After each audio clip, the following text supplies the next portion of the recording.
Good morning sir. Good morning sir. Good morning, sir. Good morning. Good morning, sir. Good morning, sir. Good morning, sir. Good morning. morning, sir. Good morning. Good morning, sir. Good morning. Good morning, sir. Good morning, good morning sir. Start करते हैं। Good morning.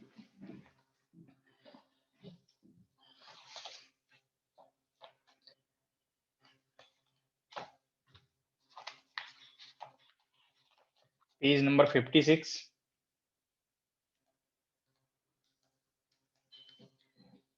Problem number 31।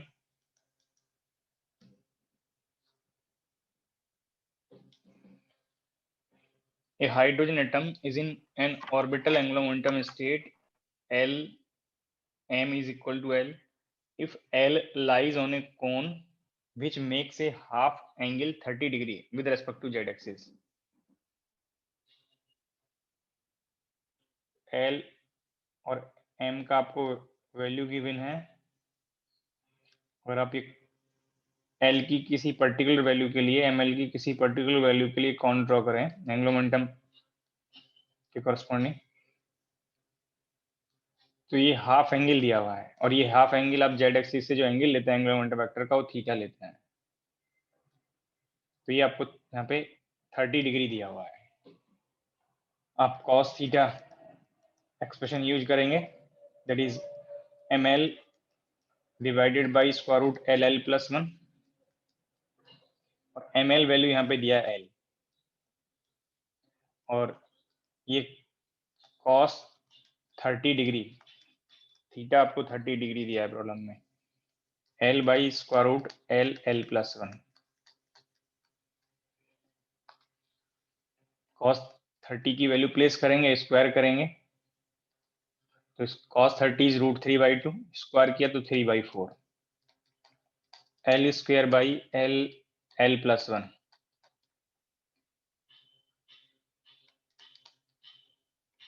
Three L square plus 3L is equal to 4L square. ये L square वाला term एक साथ note कर दिया तो L square is equal to 3L। तो यहाँ से L वैल्यू आपको कंफर्म हो गया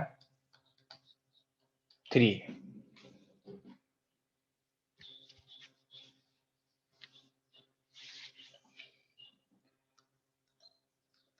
next problem, page number 56, problem number 32।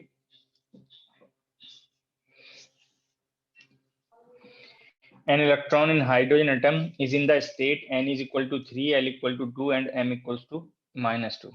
आपको स्टेट नोटेशन दिया है n l m के लिए 3, 2, -2। Ly denote the y component of orbital angular momentum operator if delta Ly square is equal to alpha h cross square। और delta Ly square find करने के लिए ये uncertainty in y component of angular momentum square है, तो delta Ly square के लिए आपको फाइंड करना है Ly square expectation minus Ly expectation square and this state is the eigen state of z component of orbital angular momentum और in a particular state that is eigen state of z component of orbital angular momentum. Ly expectation आपको 0 बताया था, चाहे तो आप ये फिर से ट्राई कर सकते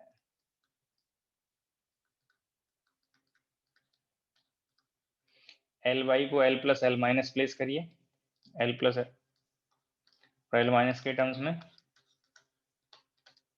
और ये ब्रैकेट को आप चाहें तो ट्राई कर लें। ये आपको ये डायरेक्ट 0 बताया हुआ है। अगर ये स्टेट सिंगल स्टेट है और z की आइगन स्टेट है तो परपेंडिकुलर कंपोनेंट के एक्सपेक्टेशन वैल्यू 0 बनेंगे और Ly स्क्वायर एक्सपेक्टेशन फाइंड करेंगे 3, 2, -2। फिर से eigen state of z component के लिए Ly स्क्वायर एक्सपेक्टेशन फाइंड करना है, तो इसके लिए आपको एक्सप्रेशन डिस्कस किया हुआ है। L और M डिपेंडेंट स्टेट में अगर एक्सपेक्टेशन फाइंड करेंगे तो रिजल्ट था L into L plus 1 minus M square H cross square by 2। यहाँ पे एल की वैल्यू आपको यहाँ पे कंफर्म है, एल 2 है और एम माइनस प्लेस कर दीजिए। तो 2 इंटू 3 माइनस एम स्क्वायर किया तो ये 4 बन गया, h cross square by 2, 6 minus 4 2 divide by 2 that is h cross square. तो h क्रॉस स्क्वायर का मल्टीपल फैक्टर 1 यहाँ पे अल्फा वैल्यू बनेगा। ये आपको alpha h cross square statement में मेंशन किया है, then alpha is 1।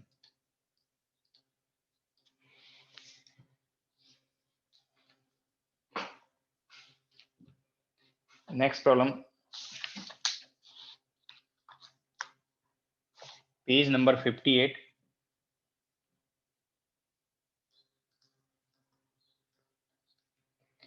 Problem number 8। Statement read करिए, page number 58, problem number 8।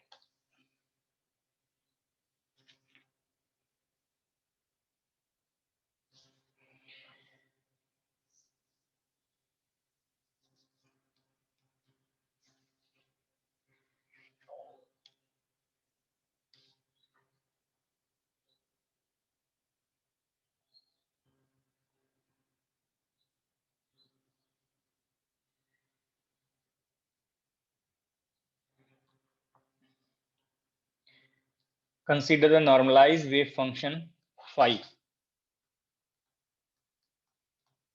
is equal to a1 psi 11 plus a2 psi 10 plus a3 psi 1 minus 1,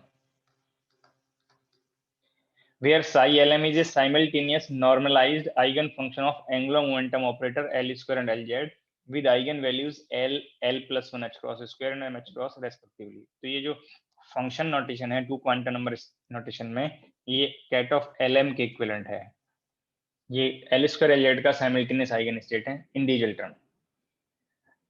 If phi is an eigenfunction of the operator Lx with eigenvalue h cross, तो आप ये phi के लिए पूछा है कि ये Lx का eigen function h cross eigen value के लिए कब बनेगा। तो आफ्टर ऑपरेटिंग ऑपरेटर ये आइगन फंक्शन की कंडीशन को आप यहाँ पे अप्लाई करेंगे। Lx ऑपरेटर इस आइगन फंक्शन phi पे ऑपरेट करेंगे, फंक्शन फॉर्म सेम होना चाहिए और मल्टीपल फैक्टर h क्रॉस आना चाहिए क्वेश्चन के अकॉर्डिंग। Lx ऑपरेटर के लिए आपको रेजिंग और लोअरिंग ऑपरेटर के टर्म्स में ये Lx ऑपरेटर प्लेस करेंगे और इस फंक्शन फॉर्म पे अप्लाई करेंगे। a1 psi 11 plus a2 psi 10 plus a3 psi 1 minus 1, और राइट साइड आइगन वैल्यू और eigen function form as such, a1 psi 11 plus a2 psi 10 plus a3 psi 1 minus 1।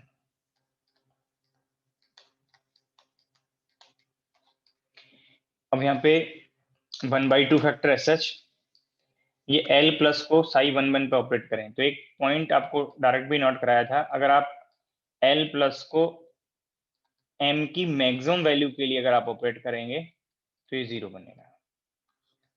L minus को M की minimum value पे operate करेंगे तो ये 0 बनेगा। ये पॉइंट आपको बताएं, चाहे आप एक्सप्रेशन में प्लेस कर लें चाहे डायरेक्ट अप्लाई कर लें। तो for a given L M maximum plus L होता है और for a given L M minimum minus L होता है। तो आप यहाँ पे चेक कर सकते हैं L वैल्यू 1 है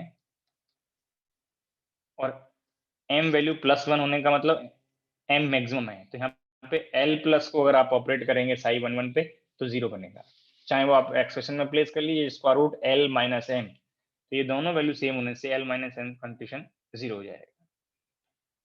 अब L माइनस को आप साई 1 पे ऑपरेट करेंगे तो ये कोफिशिएंट सेम रहेगा और square root L plus M और L प्लस M से फैक्टर 2 में कन्वर्ट हो गया, multiplied by L minus M plus 1, that bracket value 1 contribute करेगा, तो ये square root twice h cross बनेगा और स्टेट चेंज होगा, यूनिटी से स्टेट M वैल्यू को लोअर करेंगे तो 1 माइनस 1 किया तो ये 0 बन गया, 1 0। ये 10 स्टेट में कन्वर्ट हो गया।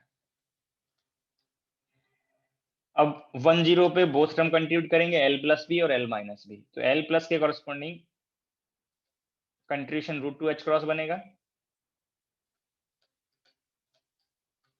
और जब L प्लस को 10 पे ऑपरेट किया तो स्टेट यूनिटी से रेज करेगा, साई 11 में कन्वर्ट हो गया, और L माइनस को 10 पे ऑपरेट करेंगे तो कंट्रीब्यूशन फिर से √2 H क्रॉस मिलेगा और स्टेट 1 - 1 में कन्वर्ट हो गया।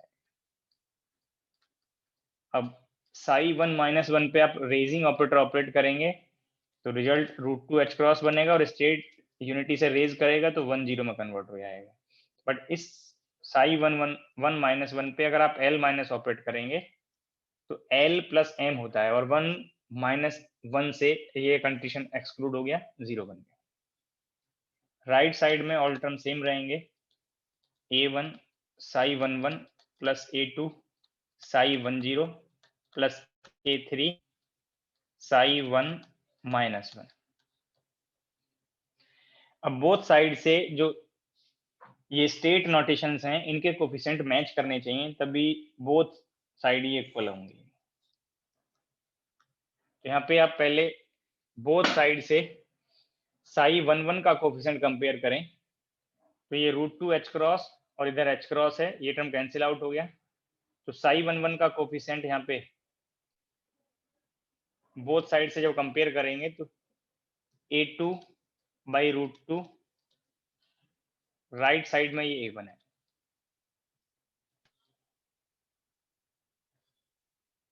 साई 10 का कोफिशिएंट कंपेयर करेंगे तो लेफ्ट साइड में A1 प्लस A3 बाई √2 और राइट साइड में A2 है। साई 1 - 1 का कोफिशिएंट कंपेयर करेंगे तो लेफ्ट साइड में A2 बाई √2 और राइट साइड में A3। अब दीज टू रिलेशन से आपको यहाँ पे कंफर्म हो रहा है A1 equals A3, these two part से।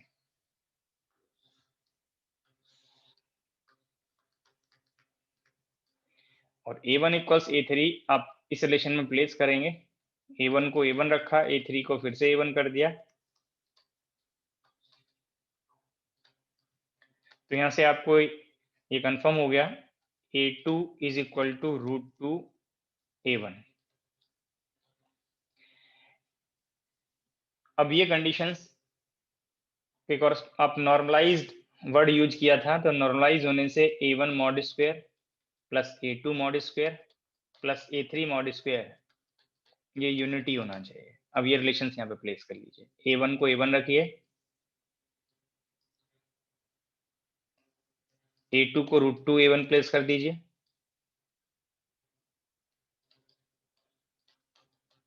A3 को A1, तो यहाँ से आपको A1 square A1 mod square 1/4 पता चल गया। अब ऑल ऑप्शन में आपको A1 A3 वैल्यूज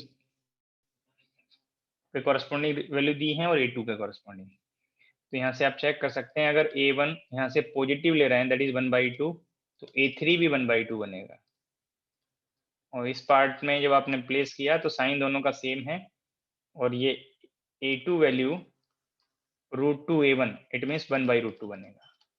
जब ये रिलेशंस यहाँ पे इंक्लूड कर लेंगे तो आपको ये रिजल्ट बन जाएगा। अब यहाँ पे कंपेयर कर सकते हैं, A1 is equal to A3 1/2 और A2 इक्वल्स 1/√2, सेकेंड ऑप्शन में ये वैल्यूज मैच करती हैं।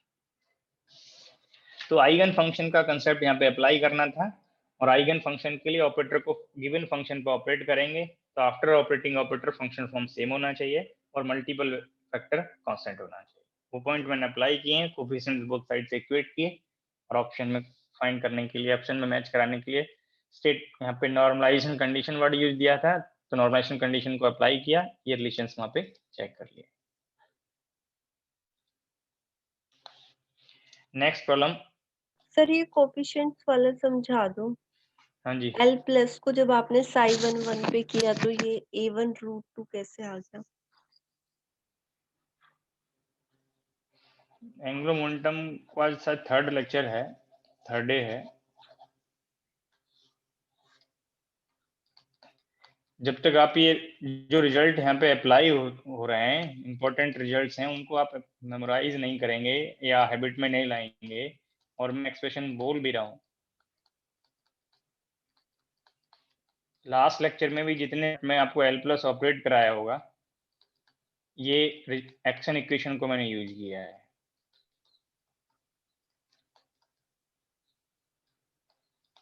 यहाँ पे L और M की वैल्यूज प्लेस कर लीजिए। Okay sir. अब ये बार बार नोट करने से कोई बेनिफिट थोड़ी होना है, एक बार आपको नोट करा दिया, हिट कर दिया, उसमें आप अप्लाई करिए। Okay sir. अगर बार बार देख के ही नोट करते रहेंगे तो एग्जाम तक आपको कोई एक्सप्रेशन मेमोराइज नहीं होगा।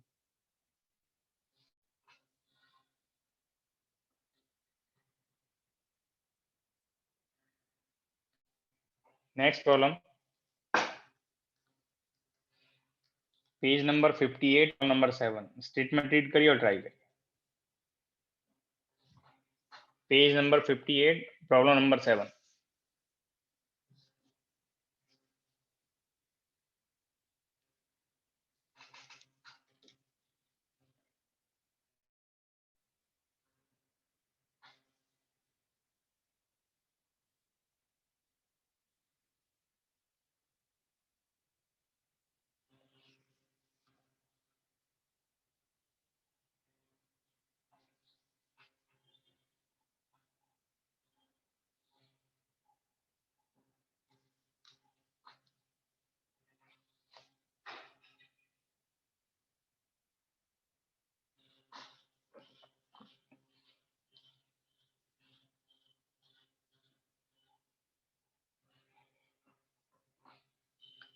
A particle is prepared in a simultaneous eigenstate of L square and Lz if LL plus 1 h cross square and m h cross are respectively eigenvalues of L square and Lz, then the expectation value Lx square of Lx square of the particle in this state। तो आपको state notation नहीं दिया है, but eigen value hint होने से आपको L square Lz का simultaneous eigen state दिया है। तो जब आप ये क्वांटम नंबर को कंपेयर करेंगे तो यहाँ से आपको कंफर्म होगा कि कैट ऑफ LM स्टेट में आपको Lx स्क्वायर की एक्सपेक्टेशन वैल्यू फाइंड करनी है।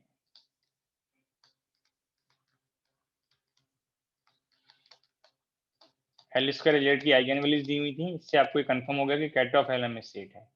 और इस स्टेट के लिए Lx स्क्वायर का एक्सपेक्टेशन अगर आपको फाइंड करना है, तो ये रिजल्ट आपको मैंने एक सिंगल प्रॉब्लम में आपको मोर देन 10 ऑपरेटर्स के एक्सपेक्टेशन के रिजल्ट्स बताए हुए हैं। आपको ये फॉर्म दैट टाइम पे हिंट किया हुआ है, LL plus 1 minus M square H cross square by 2। But as such ये रिजल्ट प्रॉब्लम में ऑप्शन में इंक्लूड नहीं है। रेंज दिया हुआ है, for a given L M can take values minus L2 plus L with difference of unity. ये point भी आपको मोर टाइम डिस्कस हो गया है, with a difference of unity, total 2L plus 1 values। इन्हीं रिजल्ट को आप लाइक दिस भी नोट कर सकते हैं, L इंटीजर वैल्यू है, यूनिटी से डिफरेंस करते जाएंगे तो एक पॉइंट आपको मिडिल में 0 भी बनेगा। इसको लाइक दिस भी नोट कर सकते थे, 0 plus minus 1 plus minus 2, but last value plus minus L आप नोट कर सकते हैं। अब यहाँ पे ये रिजल्ट L डिपेंडेंट है और M स्क्वायर डिपेंडेंट है। M स्क्वायर वैल्यू भी आप यहाँ पे ट्राई कर सकते हैं। 0 का स्क्वायर करेंगे तो 0, प्लस माइनस 1 का स्क्वायर करेंगे तो 1, प्लस माइनस 2 का स्क्वायर करेंगे तो 4, and last term L square. तो M स्क्वायर की मैक्सिमम और मिनिमम वैल्यू का आपको यहाँ पे हिंट हो गया। M स्क्वायर की मिनिमम वैल्यू 0 है और मैक्सिमम वैल्यू L स्क्वायर है। तो ये रेंज हम निकाल सकते हैं कि Lx स्क्वायर का एक्सपेक्टेशन, ये M स्क्वायर माइनस हो रहा है, तो जब M स्क्वायर मैक्सिमम होगा तब ये वैल्यू मिनिमम आएगा, और M स्क्वायर जब मिनिमम होगा तब ये वैल्यू मैक्सिमम बनेगा। तो यहाँ पे आप पहले अगर Lx स्क्वायर एक्सपेक्टेशन की मिनिमम वैल्यू फाइंड करना हो तो आप M स्क्वायर की मैक्सिमम वैल्यू प्लेस कर सकते हैं। तो for M square is equal to L square, Lx square expectation यहाँ पे आप प्लेस कर दीजिए M स्क्वायर को।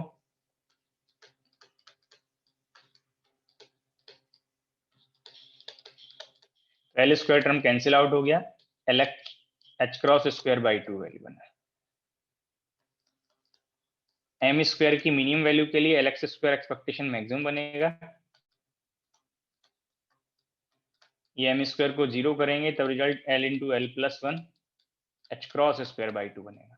अब आपको इसकी मैक्सिमम और मिनिमम वैल्यू का आइडिया है।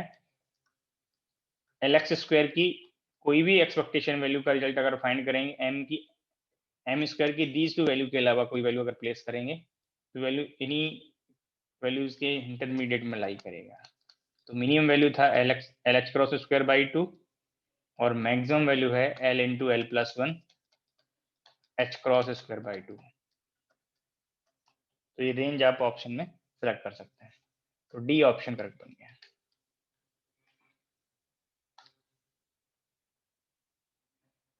सर फर्स्ट लाइन पे एच क्रॉस स्क्वायर आएगा।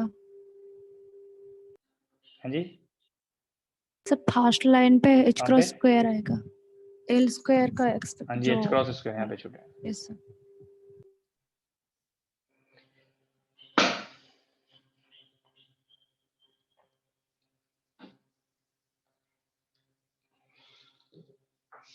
Next problem, page number 58, problem number 6।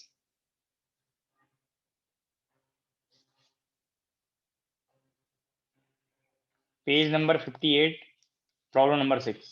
Statement read करिए और स्टेप्स ट्राई करिए।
स्टेटमेंट सभी ने रीड कर लिया होगा।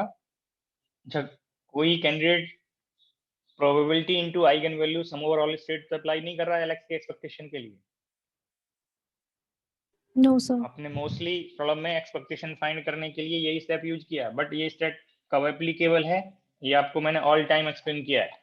तो अगर प्रॉब्लम में एलजेड का एक्सपेक्टेशन पूछा होता तब आप probability into eigen value sum over all state use कर लेते, बट प्रॉब्लम में आपको एक्सपेक्टेशन ऑफ एलेक्स पूछा है। The expectation value of x component of orbital angular momentum Lx in the state psi, और इसको मैं ड्राक नोटेशन में नोट कर ले रहा हूं। जब भी एक्सपेक्टेशन पूछा जाएगा तो आप फंक्शन पार्ट में आप इंटीग्रल करें या ड्राक नोटेशन में ब्रैकेट फाइंड करें, वो सेम मीनिंग रहता है।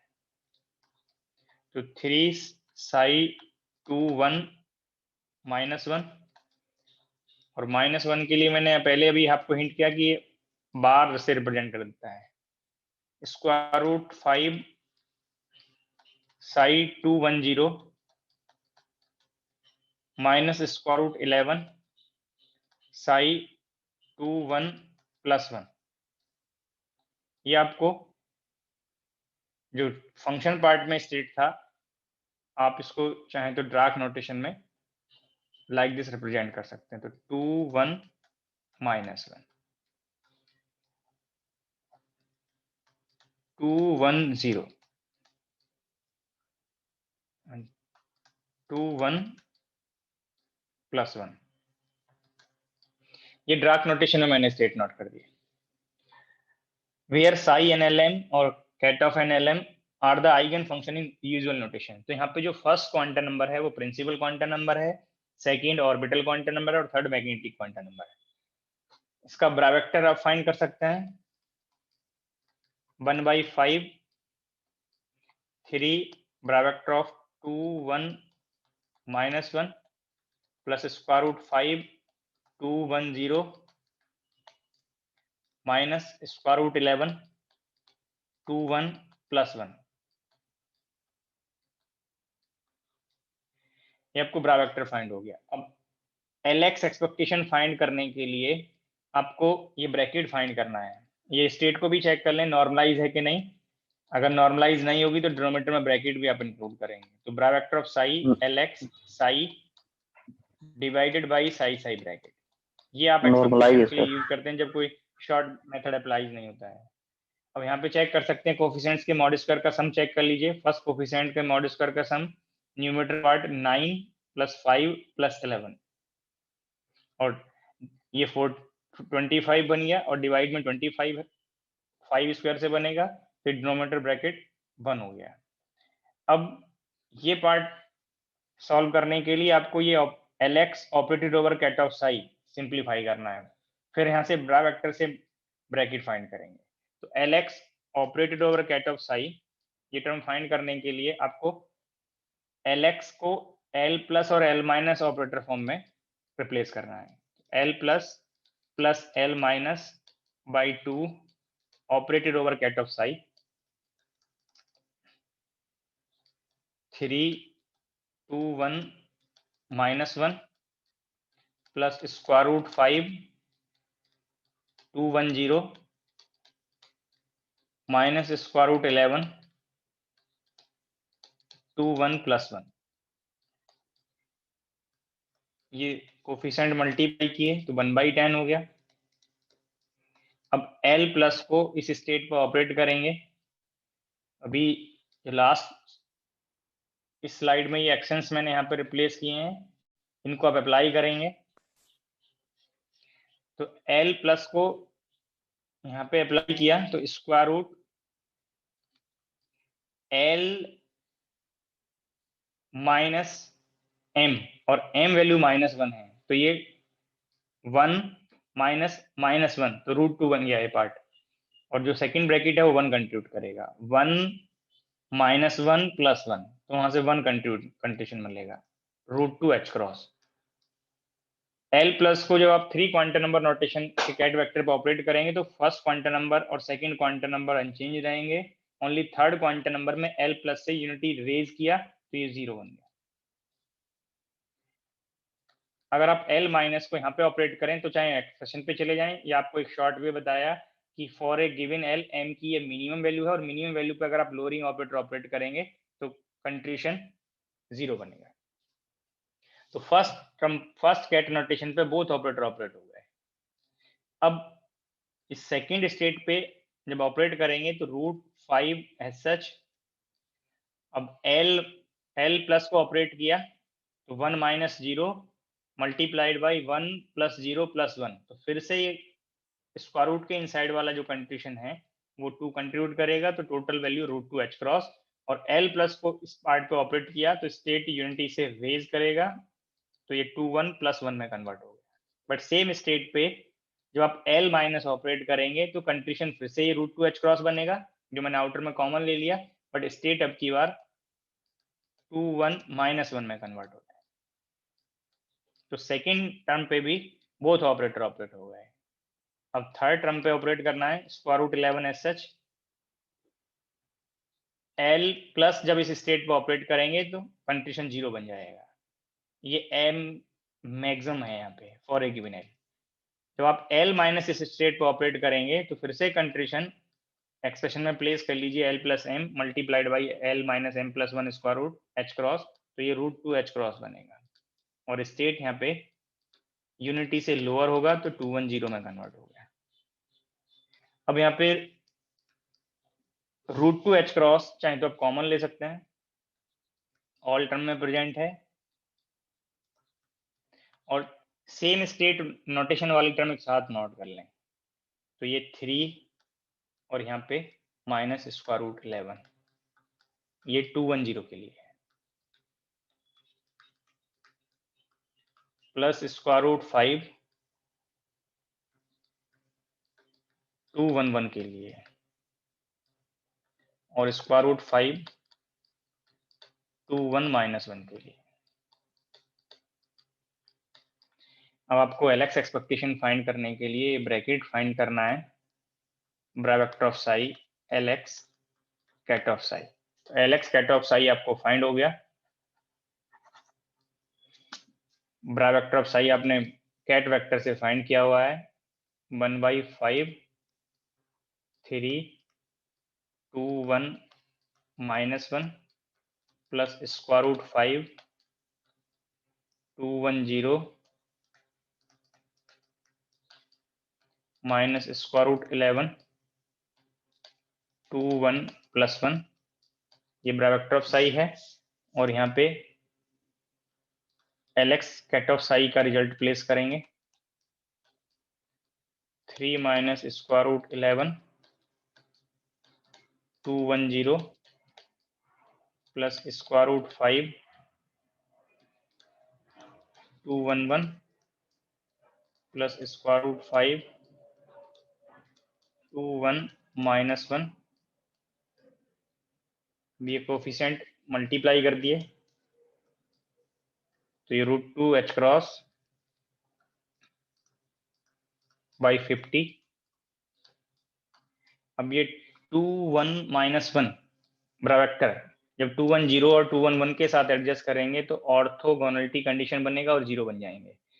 21 माइनस 1 सिर्फ 21 माइनस 1 कैट वेक्टर के साथ कंडीशन नॉन जीरो देगा, और ये ब्रैकेट 1 होने से कोफिशिएंट मल्टीप्लाई किए तो 3 square root 15 sorry square root 5।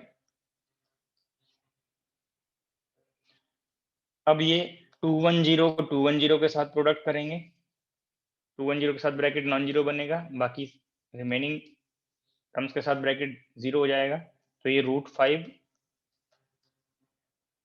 3 minus square root 11। अब ये स्क्वायर रूट 11 211 के साथ एडजस्ट करेंगे तो minus square root 11 multiplied by square root 5, ये टर्म्स बनेंगे। अब यहाँ पे ऑल टर्म में स्क्वायर रूट 5 कॉमन ले लीजिए, तो square root 10 h cross by 50, ये 3 और ये माइनस √11, और यहाँ पे भी 3 माइनस √11, तो ये ट्वाइस हो गया।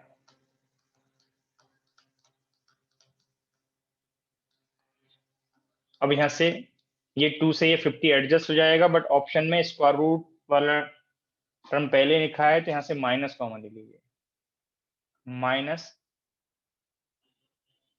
Square root 10 h cross by 25 multiplied by square root 11 minus 3, ये ऑप्शन में कंपेयर कर लीजिए। फर्स्ट ऑप्शन करेक्ट बन गया।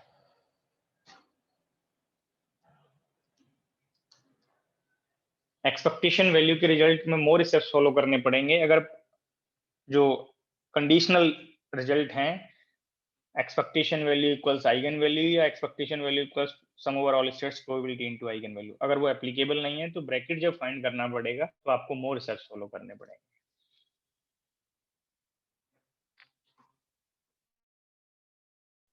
Next problem, page number 62, problem number 7। Page number 62, problem number 7। Statement read करिए।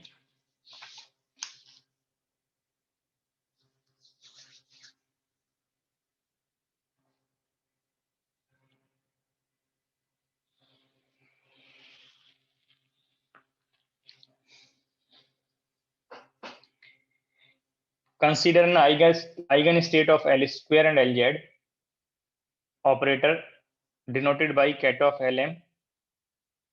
Let A is defined as n dot L. Denote an operator where n cap is a unit vector parameterized in terms of two angles nx, ny, nz values sin theta cos phi, sin theta sin phi and cos theta. ये unit vector यहाँ पे define किया हुआ है in terms of theta and phi. ये मैंने last lecture में आपको डिस्कस किया हुआ है. अगर नहीं भी डिफाइंड होता तो ये थीटा और फाई में आपको ये कंपोनेंट्स nx, ny, nz की वैल्यूज आपको पता होती. The width delta A in the state ket of L. Width find करने के लिए आपको ऑपरेटर ए का अनसर्टेनिटी फाइंड करना है. ऑपरेटर ए आपको डिफाइन किया हुआ है. Operator A is an cap dot L vector. और इस ऑपरेटर का आपको एक्सपेक्टेशन फाइंड करना है. विड्थ फाइंड करने के लिए आपको यहाँ पे ए स्क्वायर एक्सपेक्टेशन और ए एक्सपेक्टेशन स्क्वायर इसका स्क्वायर रूट. तो टू एक्सपेक्टेशंस फाइंड करने हैं, एक 1 पावर के लिए एक स्क्वायर के लिए in state ket of L. और ये एक्सपेक्टेशन फाइंड करने के लिए पहले ये ऑपरेटर फॉर्म को सिंप्लीफाई करेंगे. और सिंप्लीफाई करने के लिए आपको ये डॉट प्रोडक्ट ओपन करना है. Operator A N cap dot L vector N X L X, ये डॉट प्रोडक्ट मैंने डिस्कस किया हुआ है. N Y L Y plus N Z L Z. N X का फॉर्म प्लेस करेंगे. N X sine theta cos phi define किया हुआ है. Sine theta sine phi N Y के लिए वैल्यू है और कॉस थीटा एन जेड के लिए है. अब आपको एक्सपेक्टेशन ऑफ ए फाइंड करना है इन स्टेट कैट ऑफ. और ये फाइंड करने के लिए ket of L M notation आपको नॉर्मलाइज बताया था. अगर नॉन नॉर्मलाइज कंसीडर करेंगे तो डिनोमिनेटर में इंक्लूड करेंगे. ये फाइंड करने के लिए आपको यहाँ पे ये ए का डेफिनेशन दिया हुआ है. तो इस पर्टिकुलर स्टेट में आपको expectation value of these operators find करना है. अच्छा, एक पॉइंट और बताइए, क्या एक्सपेक्टेशन इन पार्ट का भी फाइंड करेंगे? No sir. दीज टर्म का भी एक्सपेक्टेशन फाइंड करेंगे? No sir. No sir. Reason बताइए क्यों? रीजन क्या होगा? ये कांस्टेंट होगा. एलजेड का जब Constant है, डेफिनेशन सर. लेते हैं, एलजेड का जब डेफिनेशन लेते हैं तो एंगल वहां पे भी del upon del phi part आता है. जब आप एल एक्स एल वाई का डेफिनेशन थीटा और फाई में लिखे होंगे तब भी आपको थीटा और फाई नोटेशंस आ रहे थे. बट रीजन आपको कंफर्म होना चाहिए. जब LZ का होगा आइगन जब आप तो कोई LX particular LY angular momentum vector आप यहाँ पे रिप्रेजेंट करेंगे. हाँ जी, कोई कुछ बोल रहे थे अभी? देखो, जो नोटेशंस तो यहाँ पे थीटा और फाई लिए हैं, बट जब आप ये एल वेक्टर लेंगे किसी पर्टिकुलर यूनिट वेक्टर के अलाउंग, तो ये जो थीटा है और इस वेक्टर का पोजीशन एक्स एक्सिस से जब आप चेक करेंगे तो ये थीटा नोटेशन तो दिया है बट ये वेरिएबल है. ये थीटा और फाई यहाँ पे जो नोटेशंस हैं वो जब कोई वेक्टर को आप एक पर्टिकुलर डायरेक्शन में रिप्रेजेंट करेंगे तो ये थीटा और फाई वेरिएबल नहीं है. तो थीटा और फाई की न्यूमेरिकल वैल्यू जब प्लेस कर देंगे तो ये साइन थीटा कॉस फाई तो एक न्यूमेरिकल वैल्यू में कन्वर्ट हो जाएगा. यहाँ पे आप थीटा सपोज ये 30 डिग्री ले रहे हैं और उसका एक्स एक्सिस से एंगल आप ये 60 ले रहे हैं, तो आपको ये वैल्यू एक कांस्टेंट मल्टीपल फैक्टर में कन्वर्ट हो जाएंगे. तो ये वेरिएबल नहीं है. और जब वेरिएबल नहीं है तो आपको डाउट नहीं होना चाहिए कि इनका एवरेज नहीं होगा. एवरेज सिर्फ L X L Y L Z का आएगा. तो ये पॉइंट सभी को कंफर्म होना चाहिए. तो ये एक्सपेक्टेशन आपको ket of L M state में फाइंड करना था. तो sine theta cos phi constant होगा, एल एक्स ऑपरेटर है, तो ऑपरेटर पार्ट के लिए एक्सपेक्टेशंस या वेरिएबल पार्ट के लिए आप एक्सपेक्टेशंस यूज करते हैं.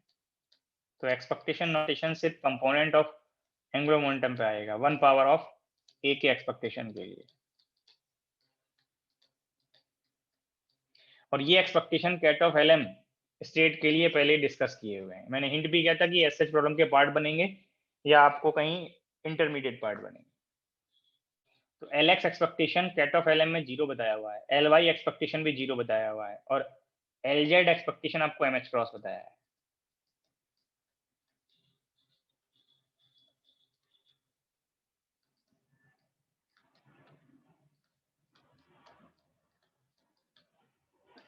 तो 1 पावर के लिए एक्सपेक्टेशन फाइंड हो गया। अब स्क्वायर का एक्सपेक्टेशन फाइंड करेंगे।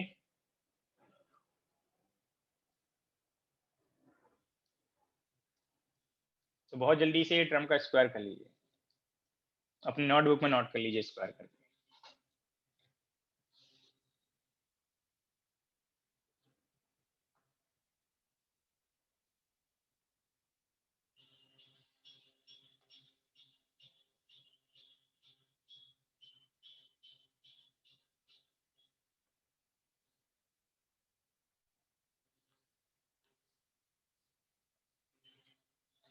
स्क्वायर करने के लिए A.A करेंगे, और फिर से मैं आपको ये हिंट कर दूं, अगर ये कांस्टेंट नहीं होते तो आप ऑर्डर चेंज नहीं कर सकते थे। एक पॉइंट आपको यहाँ पे मैं हिंट कर दूं, sine theta cos phi LX, जब ये प्रोडक्ट करेंगे A.A करेंगे तो ये टर्म बनता sine theta cos phi LX। अगर ये टर्म कांस्टेंट नहीं होता तो ये LX ऑपरेटर, इसको आप ऑपरेट करके सिंप्लीफाई करते हैं, बट यहाँ आप ऑपरेट करने की रिक्वायरमेंट नहीं है, क्योंकि किसी पर्टिकुलर डायरेक्शन के लिए ये साइन थीटा कॉस फाई एक कांस्टेंट फैक्टर देंगे। तो जब आप सेम ऑपरेटर वाले टर्म का प्रोडक्ट करेंगे तो ये टर्म स्क्वायर बन जाएंगे, sine square theta cos square phi LX square. जब ये सेकेंड टर्म में प्रोडक्ट करेंगे तो sine square theta sine square phi LY square. Third term में प्रोडक्ट करेंगे cos square theta LZ square. 3 term तो ये बनेंगे। अब क्रॉस प्रोडक्ट टर्म बनेंगे। फर्स्ट टर्म का जब सेकंड टर्म में प्रोडक्ट करेंगे तो साइन थीटा यहाँ पे भी है और यहाँ पे भी है, तो sine square theta cos phi sine phi.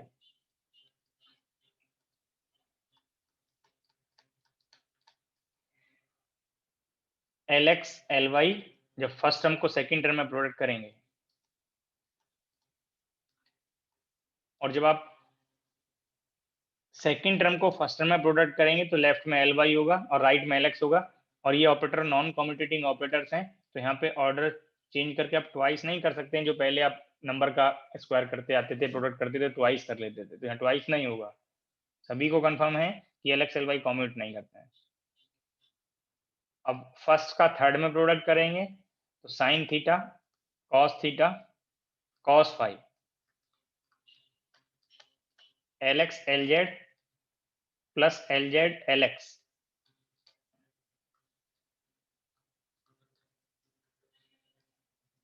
और जब सेकंड टर्म का थर्ड टर्म में प्रोडक्ट करेंगे sine theta cos phi sine phi sorry. Second का थर्ड में प्रोडक्ट किया तो LY LZ, और जब थर्ड का सेकंड में प्रोडक्ट करेंगे तो LZ LY। अगर ये इंडिविजुअल टर्म को चेक करें तो टोटल 9 टर्म्स हैं। these two terms, these two और these two, 6 terms cross product के लिए हैं और 3 टर्म्स सेम टर्म के प्रोडक्ट के लिए हैं। तो ये स्क्वायर टर्म बनेगा, और इसका एक्सपेक्टेशन जब आप फाइंड करेंगे तो फिर से ये टर्म कांस्टेंट बनेंगे। ओनली ऑपरेटर नोटेशन पे आपको एक्सपेक्टेशन नोटेशन इंक्लूड करना है।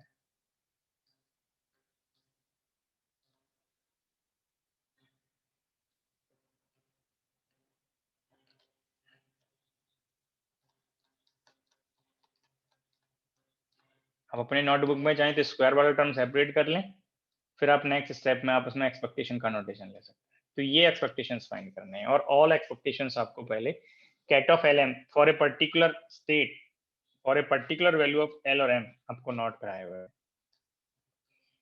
ये टर्म को चेक करिए, ये इंडिविजुअल टर्म के एक्सपेक्टेशंस 0 बताए थे। जब कोई operator Z component of orbital momentum होगा तो ये एक्सपेक्टेशन इंडिविजुअल टर्म के 0 बताए हुए हैं।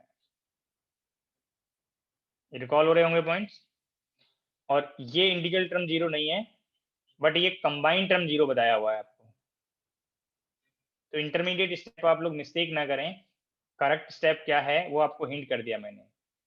बट जैसे ही आप ये चाहे इंडिविजुअल टर्म लें चाहे कंबाइंड टर्म लें, लास्ट 6 टर्म जो क्रॉस प्रोडक्ट टर्म के लिए हैं वो 0 बन गए। और sine square theta cos square phi L X square expectation आपको डिस्कस किया हुआ है, L L plus 1 minus M square H cross square by 2। L Y square भी सेम कंडीशन आपको बताया है, sine square theta sine square phi S H L Y square expectation is L L plus 1 minus M square H cross square by 2। L Z square भी आपको discuss किया हुआ है, M square H cross square. और जो remaining terms हैं वो 0 हो गए।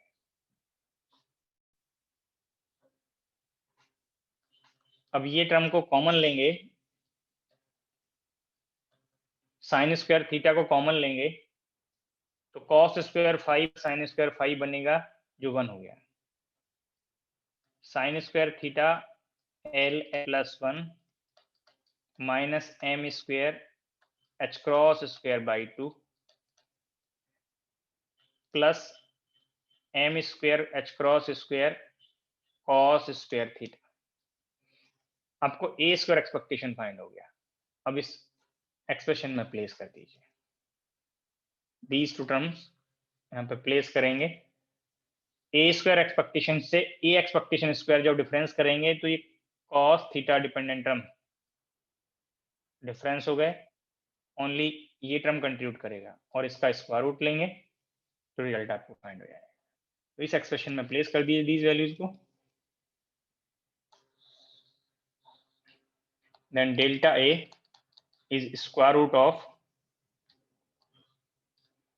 L L plus 1 minus M by 2 M square by 2, ये H cross outside square root note करेंगे और साइन स्क्वायर थीटा का स्क्वायर रूट लेंगे तो ये साइन थीटा बनेगा। ये ऑप्शन में सेलेक्ट कर लीजिए।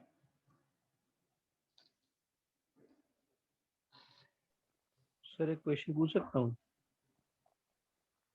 हाँ जी सर इसी क्वेश्चन से रिलेटेड था सर। अगर जैसे यहाँ पे a is equal to N cap dot L vector है, अगर L dot N cap vector होता तो भी सर हमें सेम रिजल्ट मिलता, मतलब कोई फर्क ना पड़ता उसमें?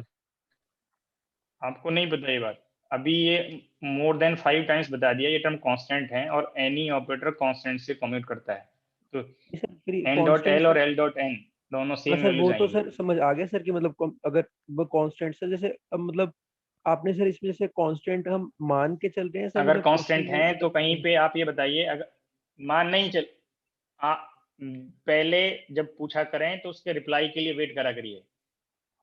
ये रिजल्ट है, अभी आप कह रहे हैं कांस्टेंट है तो इसको आप 2lx लिखें या lx इंटू 2 लिखें, क्या कोई चेंज होगा?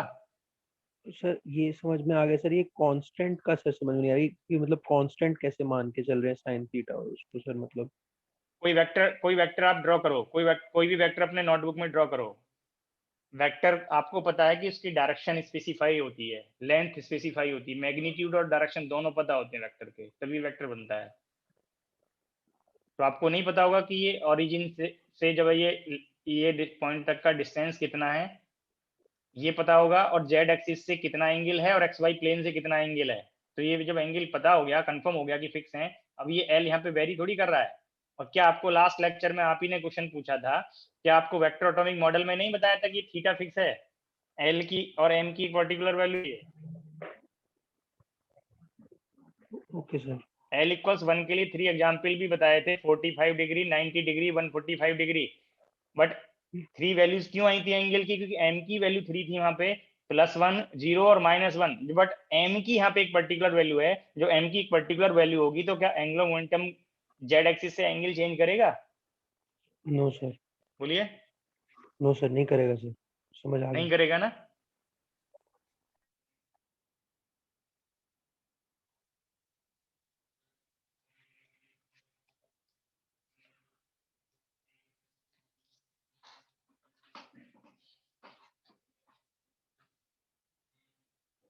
Next problem, page number 61, problem number 5।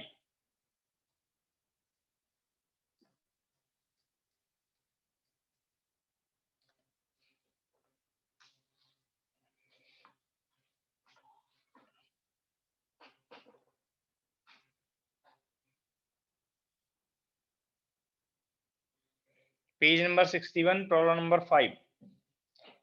Consider the state, matrix form में स्टेट दिया है, first element 1/2, second 1/2 and third 1/√2 corresponding to the angular momentum quantum number L equals 1 in the LZ basis of state with M equal to +1, 0, -1। LZ basis of state का meaning क्या है कि हमने जब ये रिजल्ट्स आपको ऑर्बिटल एंगुलर मोमेंटम ऑपरेटर के regarding action, eigen values ये डिस्कस किए हैं, तो Z को हमने रेफरेंस एक्सिस कंसीडर किया हुआ है। हमने वो रिप्रेजेंटेशन लिया है जिसमें L² और LZ साइमल्टेनियस आइगन फंक्शंस रखेंगे, तो वही आपको यहाँ पे स्टेटमेंट में रेफरेंस दिया LZ बेसिस ऑफ स्टेट के लिए। जब अगर ऐसा कोई प्रॉब्लम पूछा नहीं, अगर कहा होता LX बेसिस ऑफ स्टेट, तब आप L² LX के साइमल्टेनियस आइगन फंक्शन लेके चलते, बट यहाँ पे अगर मेंशन किया है तो भी आपको LZ बेसिस लेना है, और अगर कोई मेंशन नहीं किया, स्टैंडर्ड नोटेशन वर्ड यूज कर दिया, तब भी आपको LZ बेसिस लेना है। जो अब तक जितनी भी प्रॉब्लम डिस्कस की है सभी में मैंने Z को रेफरेंस लिया है और LZ बेसिस ही ये कंसीडर की है। If LZ² is measured in this state yielding a result 1, जब LZ² को मेजर करेंगे तो आइगन वैल्यूज मिलेंगी रिजल्ट ऑफ मेजरमेंट, और result of measurement eigen value LZ² के लिए बनता है M² h×2, बट यहाँ रिजल्ट में 1 लिखा हुआ है। ये 1 कब आएगा? जब आप h×2 को 1 ले लेंगे, उस यूनिट में मेजर करेंगे जहां h×1 होता है, तो तब ये रिजल्ट 1 बनेगा। What is the state after measurement? ये problem what is the state after measurement, postulate पे आपको जाना पड़ेगा। पोस्टुलेट में स्टेट इमीडिएटली आफ्टर मेजरमेंट मैंने 2 डिफरेंट केसेस के लिए एक्सप्रेशन बताया है, शॉर्ट भी बताया कैसे फाइंड करेंगे, और एक नॉन एग्जाम्पल से आपको डिजनरेट और नॉन डिजनरेट बोथ रिजल्ट आपको बताए हुए हैं कि कैसे स्टेट इमीडिएटली आफ्टर मेजरमेंट आएगा, और प्रॉब्लम में नॉर्मलाइज पूछा है या नॉन नॉर्मलाइज पूछा है, ऑप्शन में क्या फॉर्म दिया है, उसके लिए आप स्टेप फॉलो करेंगे। ये पॉइंट रिकॉल हो रहे हैं सभी को? Yes sir. अगर किसी को डाउट है तो पोस्टुलेट वाला अपना नोटबुक में पोस्टुलेट ओपन करिए। जो थर्ड पोस्टुलेट था measurement and eigen values of the operator, उसी के साथ मैंने आपको एक नोट किया है स्टेट इमीडिएटली आफ्टर मेजरमेंट, और स्टेट इमीडिएटली आफ्टर मेजरमेंट को क्लियर करने के लिए मैंने या तो फोर्थ पोस्टुलेट कंप्लीट करके आपको एक एग्जांपल बताया होगा, एक नॉन एग्जांपल जिसमें state immediately after measurement result degenerate है या नॉन डिजनरेट है, दोनों पार्ट के लिए बताया हुआ है। अगर वो रिकॉल हो जाता है तो इस प्रॉब्लम के किसी स्टेप में आपको डिफिकल्टी फेस नहीं होगा। कंसीडर द स्टेट, जिस स्टेट में मेजर कर रहे हैं वो स्टेट आपको यहाँ पे दिया है 1/2, 1/2, 1/√2। ये एक बार कंफर्म कर लीजिए ये गिवन स्टेट नॉर्मलाइज है कि नहीं। मैट्रिक्स फॉर्म में अगर कोई स्टेट दिया है उसको चेक करना है कि नॉर्मलाइज है कि नहीं। वो पोस्टुलेट में भी पॉइंट बताया था कि इसके मैट्रिक्स के ऑल एलिमेंट्स के मॉड स्क्वायर का सम चेक कर लीजिए, 1/4, 1/4 और 1/2 ऐड किया तो 1 आ रहा है, तो गिवन स्टेट नॉर्मलाइज है।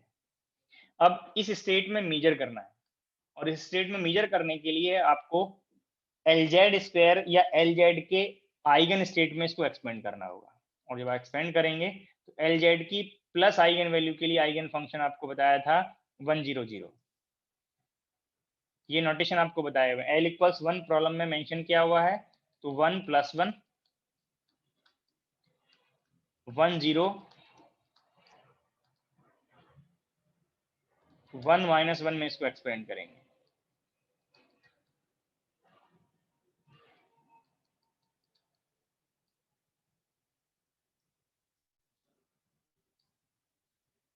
यही नोटेशंस LZ² के भी आइगन फंक्शंस हैं, L² के भी आइगन फंक्शंस हैं। जब ये फॉर्म इनके मैट्रिक्स फॉर्म कैलकुलेट कराएं तो आपको ये डिस्कस किया हुआ है। C1 वैल्यू चाहे आप ब्रैकेट से फाइंड कर लें, या क्योंकि यहाँ पे सिंगल एलिमेंट नॉन जीरो है तो ये मैट्रिक्स को ऐड करके भी आप फाइंड कर सकते थे।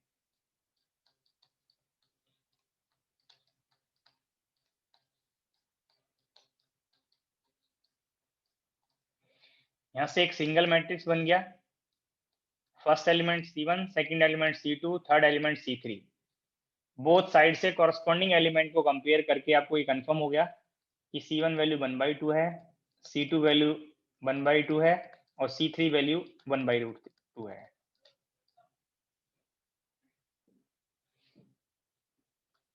अब कैट ऑफ साई का नॉन सुपरपोजिशन फॉर्म फाइंड हो गया।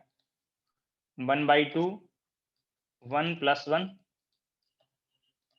Plus 1/2 1 0 plus 1/√2 1 - 1। पोस्टुलेट में आपको like this single state notation में, सिंगल क्वांटम नंबर नोटेशन में सुपरपोजिशन दिया था। अब इस स्टेट में जब आप मेजर करेंगे तो सिस्टम जब इस स्टेट में होगा, अगर हम LZ मेजर कर रहे हैं, प्रॉब्लम को एक बार स्टेटमेंट को जो मैं यहाँ पे हिंट कर रहा हूँ रिलेट करेंगे। मैं अभी बोल रहा हूँ कि LZ मेजर कर रहे हैं, अगर LZ मेजर करेंगे तो इस स्टेट में रिजल्ट बनेगा H क्रॉस, इस स्टेट में रिजल्ट बनेगा 0 और इस स्टेट में रिजल्ट बनेगा -H क्रॉस। अगर H क्रॉस को 1 कर देंगे तो यहाँ पे रिजल्ट बनेगा 1, यहाँ पे बनेगा 0 और यहाँ पे बनेगा -1।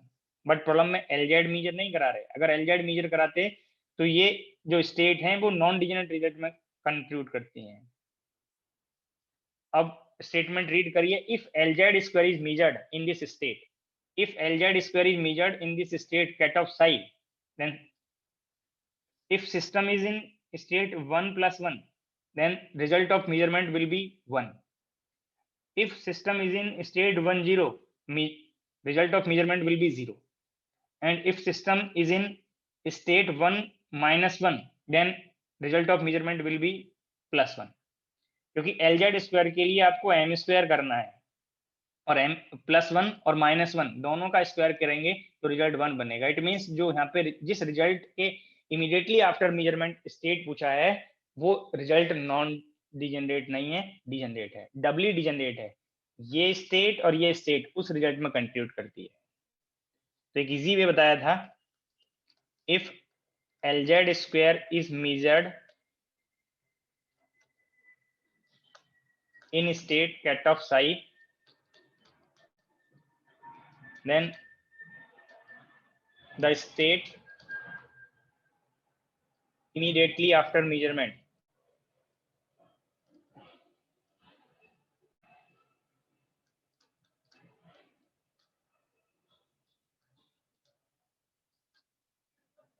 with result, और जो रिजल्ट पूछा है, जिस रिजल्ट के बाद पूछा है ये आपको अभी कंफर्म कराया कि इस स्टेट में भी मिलेगा और इस स्टेट में मिलेगा, सेम स्टेट में सेम रिजल्ट वो 2 स्टेट में मिलेगा। इट मींस ये डबली डिजेनरेट है। तो मैंने ये साई आफ्टर नोट कर दिया। और जो इस रिजल्ट में कंट्रीब्यूट करेंगे स्टेट, सुपरपोजिशन से कोफिशिएंट इंक्लूड करते हुए वो टर्म प्रेजेंट रखना है, जो कंट्रीब्यूट नहीं करेगी वो उसको एक्सक्लूड कर देना है। ये पॉइंट अगर रिकॉल हो रहा है तो आगे कोई प्रॉब्लम नहीं होगी। तो ये स्टेट इमीडिएटली आफ्टर मेजरमेंट बनेगा, बट ये स्टेट मैट्रिक्स फॉर्म में दिया हुआ है। तो 1 + 1 का मैट्रिक्स अभी आपको डिस्कस किया था, 1 0 0, और 1 - 1 का भी मैट्रिक्स आपको 0 0 1 ये डिस्कस किए हुए हैं। इनसे एक सिंगल मैट्रिक्स बन गया 1/2 0 1/√2। बट ऑप्शन में अगर आप ये कंपेयर करें तो ये सच ऑप्शन प्रेजेंट नहीं है। तो एक बार इसको नॉर्मलाइज कर लीजिए।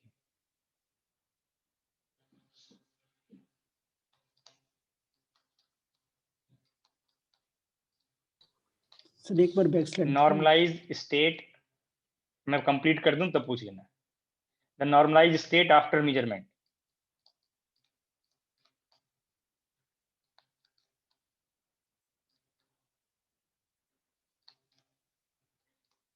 नॉर्मलाइज करने के लिए आप नॉर्मलाइजेशन कांस्टेंट मल्टीप्लाई करेंगे,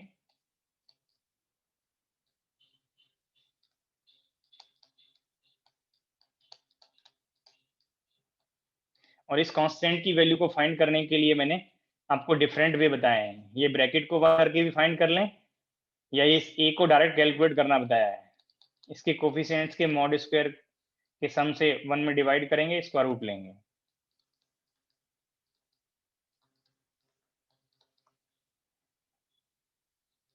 यहाँ पे ये एलसीएम लिया तो 4 बनेगा, तो ये डिनोमिनेटर में 3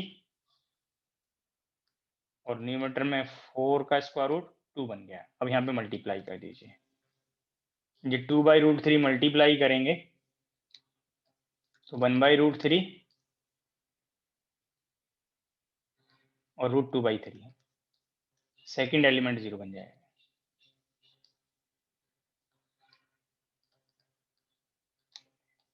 ये ऑप्शन में आप सेलेक्ट कर लीजिए,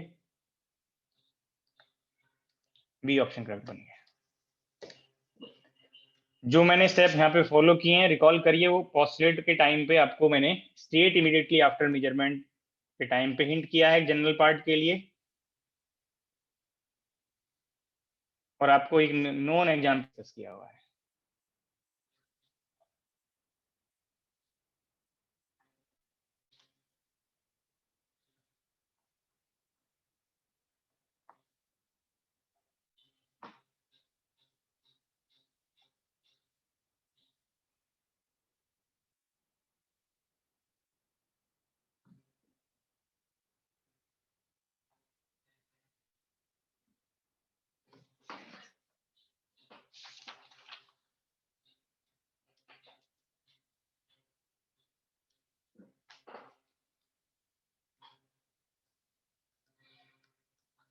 page number 62, problem number 11।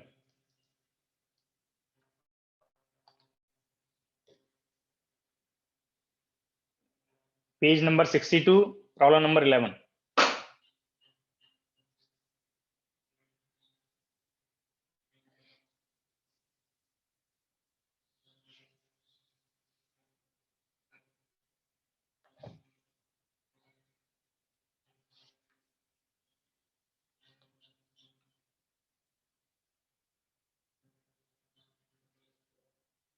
Sir option B. आपको सुपरपोजिशन में स्टेट दिया है, वो स्टेट को चेक करना है कि वो किसका आइगन फंक्शन है, और उसके लिए आपको एग्जैक्ट मेथड भी मैंने बताया हुआ है, शॉर्ट ट्रिक भी बताया है। ऑप्शन में आपके 2 ऑपरेटर्स नोटेशंस हैं, एल स्क्वायर और एल जेड। तो एल स्क्वायर के लिए आपको YLM नोटेशन में चेक करना है कि फर्स्ट क्वांटम नंबर अगर सेम है तो एल स्क्वायर का आइगन स्टेट बनेगा, और सेकंड क्वांटम नंबर अगर सेम है सुपरपोजिशन में तो एल जेड का आइगन स्टेट बनेगा। तो आपको स्टेट नोटेशन दिया हुआ है YXY, ये सुपरपोजिशन पार्ट के लिए है, और सुपरपोजिंग टर्म्स हैं y22 माइनस y2 माइनस 2, और यहाँ पे YLM नोटेशन आपको ये दीज पार्ट के लिए बताए हुए हैं। तो फर्स्ट नंबर यहाँ पे angular momentum quantum number L है, और सेकंड मैग्नेटिक क्वांटम नंबर है। तो ये फर्स्ट क्वांटम नंबर यहाँ पे मैच करता है, तो ये एल स्क्वायर का आइगन फंक्शन है, और सेकंड क्वांटम नंबर ये डिफरेंट है, तो ये एल जेड का आइगन फंक्शन नहीं है।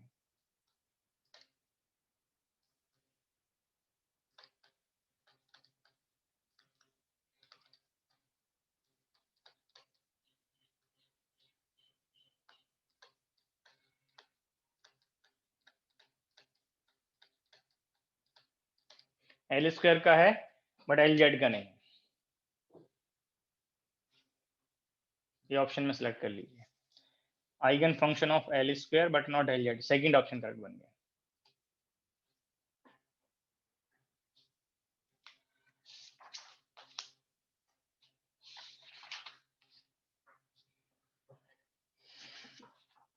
अब स्टार्ट करते हैं स्पिन एंगुलर मोमेंटम।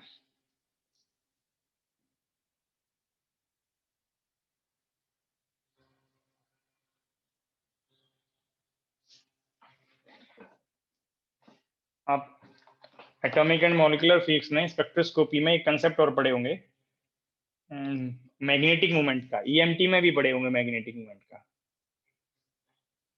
तो यहाँ पे भी आप ईएमटी में आप करंट लूप से फाइंड किए होंगे मैग्नेटिक मोमेंट, और एटॉमिक एंड मॉलिक्यूलर फिजिक्स में अगर कोई आपको एंगुलर मोमेंटम का कंसेप्ट है, अगर पार्टिकल चार्ज पार्टिकल है तो चार्ज पार्टिकल का चार्ज अगर क्यू ले रहे हैं और उसका मैग्नेटिक मोमेंट फाइंड करना हो, उसका मास m है, तो ये आप मैग्नेटिक मोमेंट के कॉरस्पॉन्डिंग एक्सप्रेशन यूज करते हैं। मैग्नेटिक मोमेंट L के कॉरस्पॉन्डिंग, ऑर्बिटल मोशन के corresponding. Q by twice m L vector.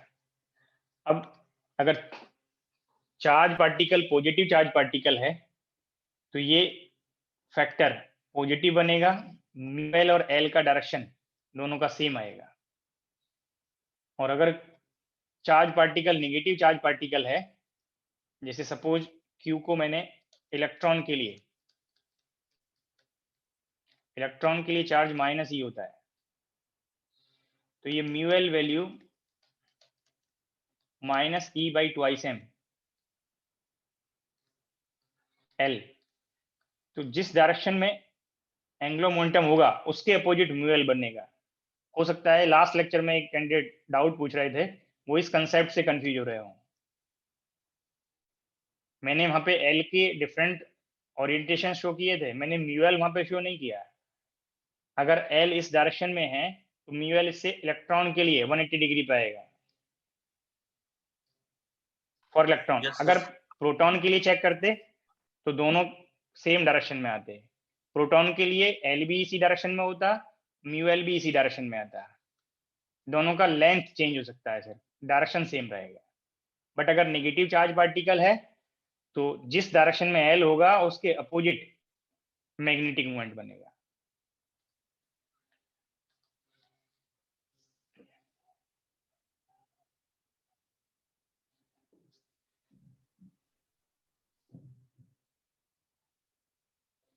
तो अब स्टार्ट करते हैं spin angular momentum.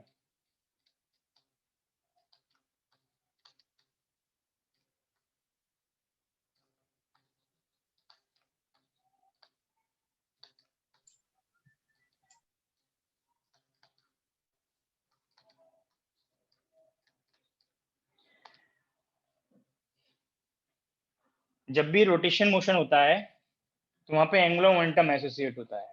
Are cross P आप पॉइंट पार्टिकल के लिए यूज करते हैं, बट आपको जब मैंने ऑर्बिटल एंगुलर मोमेंटम स्टार्ट किया, डेफिनेशन आर क्रॉस पी लिया, मैं यहाँ पे पॉइंट पार्टिकल के लिए जितनी भी प्रॉब्लम मैंने डिस्कस किया है वो पॉइंट पार्टिकल के लिए।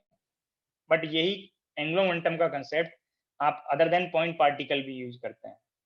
दैट टाइम पे मैंने हिंट भी किया कि मैकेनिक्स, क्लासिकल मैकेनिक्स में जब आप ग्रुप ऑफ पार्टिकल्स लेते हैं तो किसी पर्टिकुलर एक्सिस के अबाउट अगर रोटेशन है उस ग्रुप ऑफ पार्टिकल्स का, system consisting of large number of particles या रिजिड बॉडी के लिए, तो वहां पे आप angular momentum about centre of mass find करते हैं और angular momentum of centre of mass about rotational axis find करते हैं, बोथ को ऐड कर लेते हैं।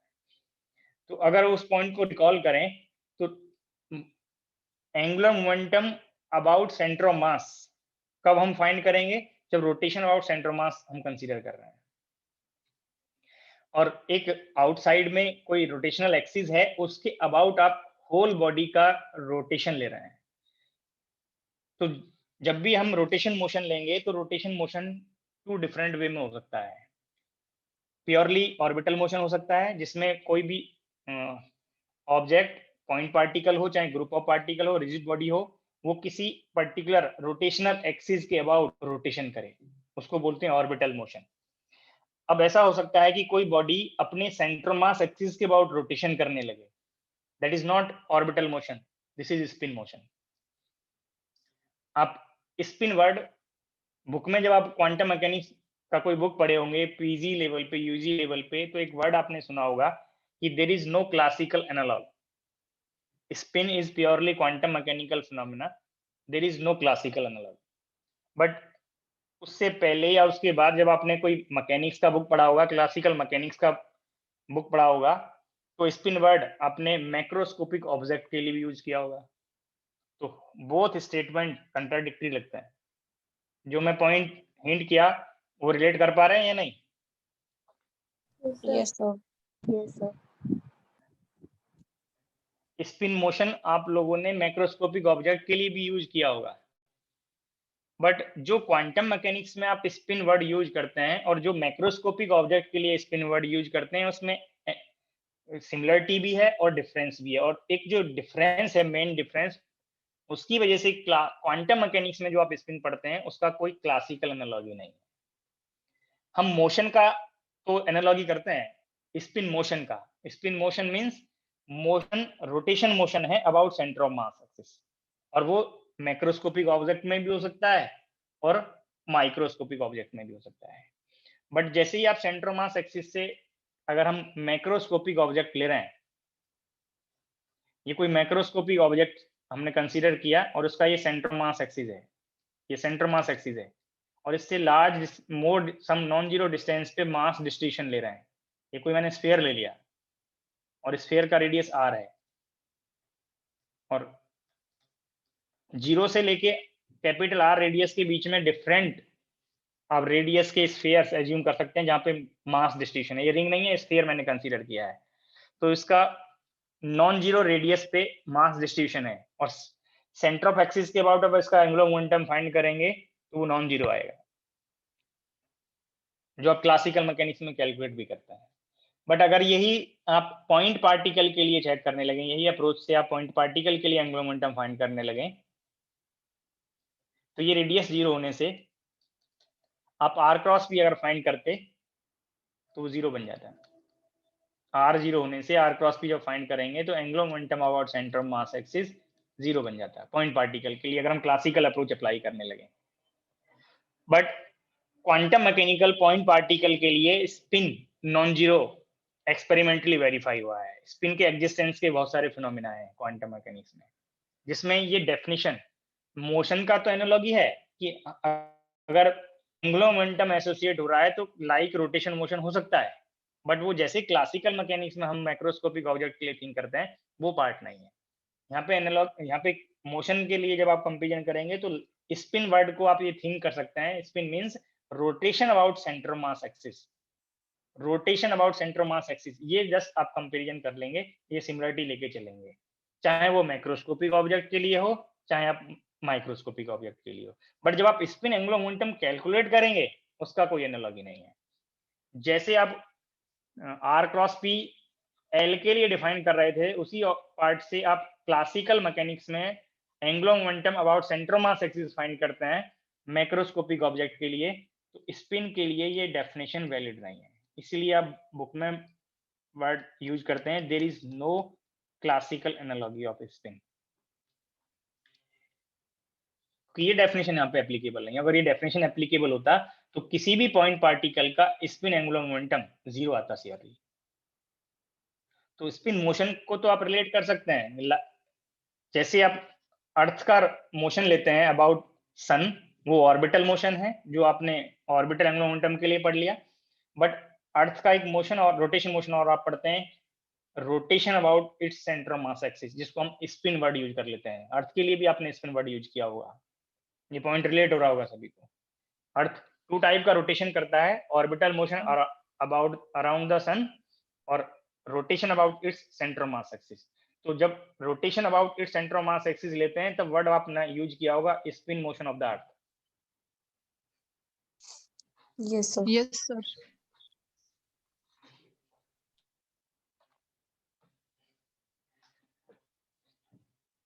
So what is the need of spin?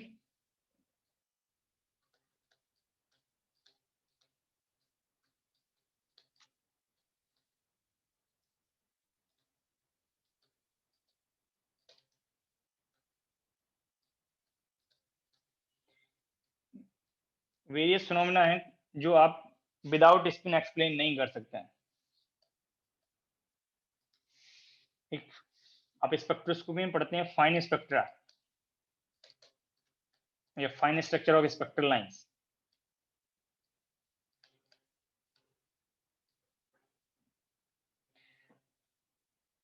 Next आप पढ़ते हैं एनोमलस जीवन इफेक्ट।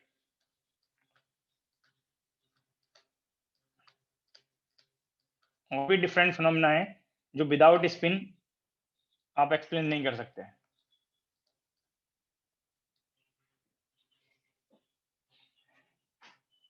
फाइन स्पेक्ट्रा आप लोग एल्कली एटम्स के लिए या हाइड्रोजन के लिए फाइन स्पेक्ट्रा पढ़े होंगे, हाइड्रोजन लाइक सिस्टम्स के लिए पढ़े होंगे। सोडियम के लिए आपने D1 और D2 लाइन पढ़ी होंगी। जो सोडियम के लिए D लाइन ऑब्जर्व होता है, अगर हम उसके फाइन लेवल पे नहीं जा रहे हैं तो फाइन लेवल पे नहीं जाएंगे तो we can think this is a single line. But जब आप इसके फाइन लेवल पे जाएंगे तो फाइन लेवल पे जो ये अपर लेवल है, जो p ऑर्बिटल से ये लाइन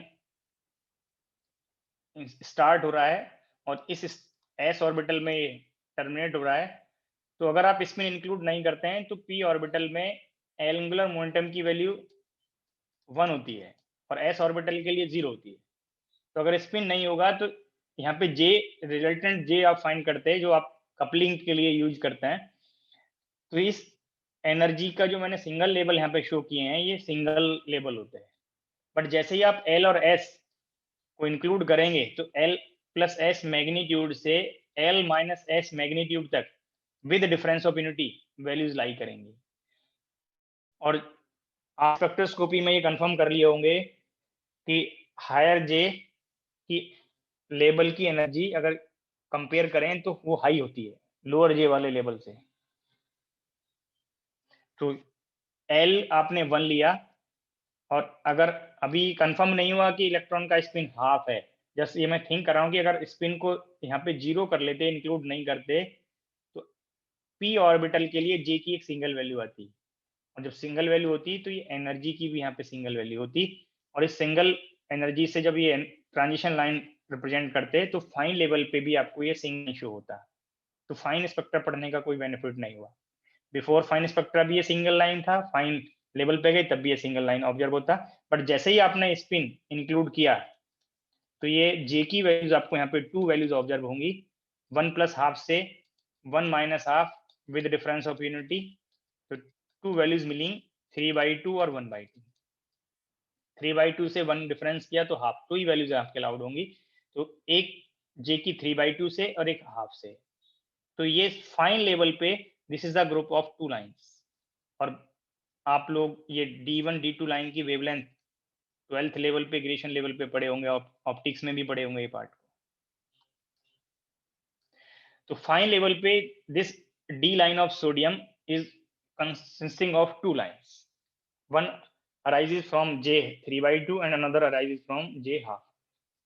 तो बोथ की वेवलेंथ भी डिफरेंट होती है क्योंकि यहाँ पे ये एनर्जी डिफरेंस है। इस एनर्जी डिफरेंस के कॉरस्पॉन्डिंग यहाँ पे वेवलेंथ में डिफरेंस भी राइज होता है। तो ये डिफरेंट वेव नंबर पे डिफरेंट वेवलेंथ के लिए D1 लाइंस ऑब्जर्व होती हैं जो विदाउट स्पिन एक्सप्लेन नहीं हो सकता। मैंने सोडियम का एग्जांपल इसलिए लिया क्योंकि सभी को ये D1 D2 लाइन का चाहे वेवलेंथ का आइडिया ना हो, बट ये जरूर कंफर्म है कि सोडियम की D लाइन में आपको 2 लाइंस मिलती हैं, D1 और D2। ये स्पेक्ट्रोस्कोपी में ये कंफर्म पढ़ लेंगे कि ये लेवल का रिप्रेजेंटेशन क्या है, ये पार्ट क्या है, कि यहाँ पे डेल्टा S वैल्यू जो स्पिन डिफरेंस होता है वो 0 होना चाहिए, नॉन जीरो होना चाहिए, डेल्टा P की सिलेक्शन रूल्स क्या होने चाहिए, वो सब आप स्पेक्ट्रोस्कोपी में पढ़ते हैं ट्रांजिशन लाइन। उसकी एप्लीकेशंस वो क्वांटम अगेन नहीं है, बट क्योंकि सिलेबस में आपके उधर पार्ट है ये जीमन effect, fine spectra, hyper fine spectra, तो आप वहाँ पे अच्छे से पढ़ेंगे। तो विदाउट स्पिन आप फाइन स्पेक्ट्रा को एक्सप्लेन नहीं कर सकते हैं। तो फाइन स्पेक्ट्रा को एक्सप्लेन करने के लिए वी नीड स्पिन। ऐसे ही आप जब जीमन इफेक्ट पढ़े होंगे तो जी इफेक्ट में नॉर्मल जीमन इफेक्ट पढ़ा होगा, फिर एनोमलस जीमन इफेक्ट पढ़ा होगा, और एनोमलस जीमन इफेक्ट के लिए जब आप सेलेक्टिव्स पढ़ते हैं या लेवल ये पार्ट फाइंड किए होंगे तो डेल्टा MJ पे आपने कंडीशन पढ़ा यूज किया होगा। नॉर्मल जीमन इफेक्ट में आप ML पे कंडीशन चेक करते हैं, डेल्टा ML के लिए रिजल्ट आपने पढ़ा होगा। तो ये पॉइंट सभी को कंफर्म हो रहे होंगे। तो एनोमलस जीमन इफेक्ट के लिए आपको स्पिन की रिक्वायरमेंट होती है। स्पिन जैसे इंक्लूड करेंगे टोटल एंगुलर मोमेंटम का कंसेप्ट आपको पता चलेगा। J की वैल्यू आप वेक्टर सम करेंगे L और S का, यहाँ से आपको रिजल्टेंट क्वांटम नंबर J पता चलेगा, जो भी मैंने आपको हिंट किया, L plus S magnitude to L minus S magnitude with difference of unity. फिर J के कॉरस्पॉन्डिंग आप MJ वैल्यूज नोट करेंगे, और ये J L से डिफरेंट कब होगा, जब आप स्पिन यूज कर रहे होंगे। तो जीमन इफेक्ट में आप विदाउट स्पिन एनोमलस जीमन इफेक्ट को एक्सप्लेन नहीं कर सकते हैं। इसी में फिर पास्चन वेक इफेक्ट का भी कंसेप्ट आता है, जो मैग्नेटिक फील्ड की स्ट्रेंथ और स्पिन दोनों के कॉरस्पॉन्डिंग आप एनोमलस कभी यूज करेंगे, कब आप पास्चन वेक इफेक्ट यूज करेंगे। ये पॉइंट रिकॉल हो रहे होंगे। मैं आपको ग्रेजुएशन और PG लेवल को रेफरेंस करके बोल रहा हूँ, मैं ये नहीं कह रहा कि एग्जैक्टली आपको पता है, बट ये रिलेट कर पा रहे होंगे। जब यहाँ पे ये डिस्कस हुए हैं या होंगे तब आप इनको रिलेट कर सकते हैं। स्पेक्ट्रोस्कोपी में दोनों ही पार्ट स्पेक्ट्रोस्कोपी में पढ़ता है। बट विदाउट स्पिन आप ये एक्सप्लेन नहीं कर सकते। तो नीड ऑफ स्पिन क्या है? जो वेरियस फिनोमेना है, क्वांटम मैकेनिकल फिनोमेना, जो आप विदाउट स्पिन एक्सप्लेन नहीं कर सकते हैं। एक्सपेरिमेंटल वेरिफिकेशन ऑफ स्पिन के लिए आप एक एक्सपेरिमेंट पढ़ते हैं, Stern Gerlach experiment. Experimental verification of spin के लिए कि ऐसे एक्सपेरिमेंटली वेरीफाई हुआ कि इलेक्ट्रॉन के लिए स्पिन हाफ होता है।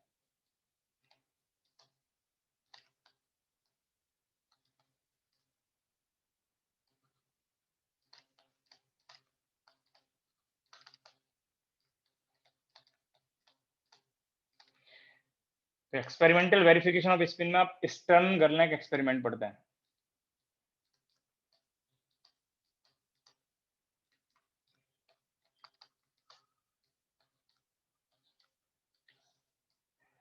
तो फर्स्ट टाइम जब स्टर्न-गर्लैक ने ये एक्सपेरिमेंट सिल्वर एटम्स पे किया है, silver atoms in ground state.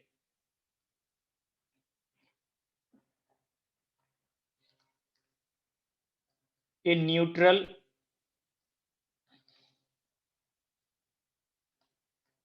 beam of silver atoms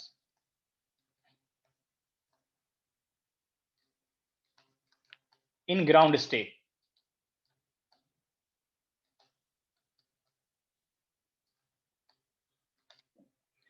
is splitted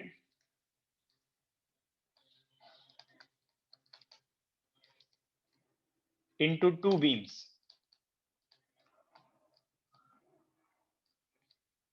on passing through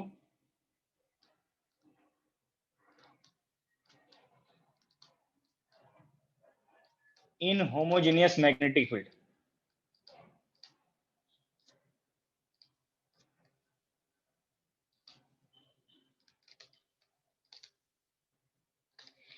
ये स्टर्न-गर्लैक एक्सपेरिमेंट सिल्वर एटम के लिए, ये स्टर्न-गर्लैक एक्सपेरिमेंट का रिजल्ट आपको यहाँ पे नोट किया हुआ है कि सिंगल बीम टू बीम में स्प्लिट होता है। और यहाँ पे कंडीशन भी है कि एक तो इनहोमोजेनस मैग्नेटिक फील्ड होना चाहिए, और फर्स्ट टाइम ये सिल्वर एटम के लिए और ग्राउंड स्टेट का रेफरेंस है। रीजन भी आपको पता होना चाहिए कि क्यों सिल्वर एटम लिया फर्स्ट टाइम और क्यों यहाँ पे ग्राउंड स्टेट पार्ट यूज करके चलना है। सभी को electronic configuration of silver atom in ground state का आइडिया होगा कि जब आप सिल्वर एटम के लिए इलेक्ट्रॉन को डिस्ट्रीब्यूट करते हैं डिफरेंट ऑर्बिटल्स में, 1s से लेके डिफरेंट इलेक्ट्रॉन्स आप डिस्ट्रीब्यूट करते जाते हैं, तो जो आउटर मोस्ट इलेक्ट्रॉन होता है वो s ऑर्बिटल में आता है। ये सभी को कंफर्म हो रहा होगा। फॉर सिल्वर एटम जब आप 1s2 2s2 लाइक दिस आप डिस्ट्रीब्यूट करते जाएंगे, तो जो आउटर मोस्ट इलेक्ट्रॉन होगा वो s ऑर्बिटल में आएगा। और आउटर मोस्ट इलेक्ट्रॉन के लिए जब s ऑर्बिटल है, अब ये स्पिन नहीं है, कभी आप इसको स्पिन से कंफ्यूज होने लगे। s ऑर्बिटल के लिए l वैल्यू 0 होता है ग्राउंड स्टेट के लिए। अगर इसको एक्साइटेड स्टेट में आप चेक करेंगे तो हो सकता है कि ये s ऑर्बिटल से p ऑर्बिटल में चला जाए, नेक्स्ट हाई एनर्जी ऑर्बिटल में चला जाए, p में चला जाए, d में चला जाए, तब आपको ये कंफर्म नहीं होगा कि l वैल्यू 0 हो। इसीलिए आपको यहाँ पे रेफरेंस लिया है ग्राउंड स्टेट, जिससे आपको ये कंफर्म रहे कि l वैल्यू 0 है। क्योंकि अगर l वैल्यू 1 होगा तब single beam more than one beam में ऑटोमेटिकली स्प्लिट हो जाएगा। अब अगर आप ये मैग्नेटिक फील्ड अप्लाई कर रहे हैं और मैग्नेटिक फील्ड अप्लाई करेंगे, तो आप एक कंसेप्ट पढ़े हुए EMT में, आपका EMT में कितना सिलेबस हो गया यहाँ पे? इमेज मेथड तक सर। इमेज मेथड इलेक्ट्रोस्टैटिक चल रही है सर। हाँ जी, dipole in uniform magnetic field और non uniform magnetic field concept discuss हुआ या नहीं? नहीं हुआ। नहीं हुआ है सर। डाइपोल की इलेक्ट्रोस्टैटिक एनर्जी का आइडिया नहीं दिया? नहीं सर, अभी नहीं हुआ। नहीं सर, अभी नहीं हुआ। ये फॉर्म नहीं पढ़ा अभी, -PE P.E? No sir. पहले पढ़ा था। पहले पढ़ा हुआ है। कोई बात नहीं, अब जो ओल्ड मेमोरी उसके बेस आप इसको रिलेट करेंगे। ये जब आप कोई इलेक्ट्रिक डाइपोल ले रहे हैं, मैं इलेक्ट्रिक फील्ड से इसलिए रिलेट कर रहा हूँ क्योंकि आप बता रहे हैं इलेक्ट्रोस्टैटिक्स पढ़ा है, अदरवाइज कंसेप्ट यहाँ पे मैग्नेटिक फील्ड का है। जब कोई इलेक्ट्रिक डाइपोल लेंगे और उसको यूनिफॉर्म फील्ड में प्लेस करेंगे, यूनिफॉर्म इलेक्ट्रिक फील्ड में, तो ये डाइपोल रोटेट करेगा।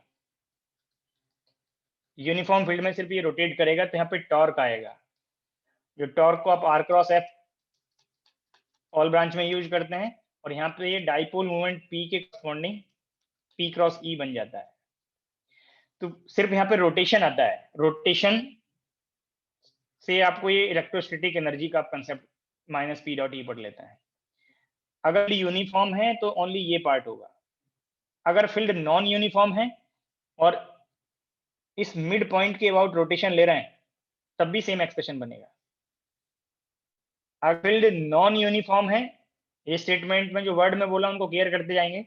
अगर ये फील्ड यूनिफॉर्म है, इस मिड पॉइंट के अबाउट रोटेशन करें तो ये टॉर्क बनेगा।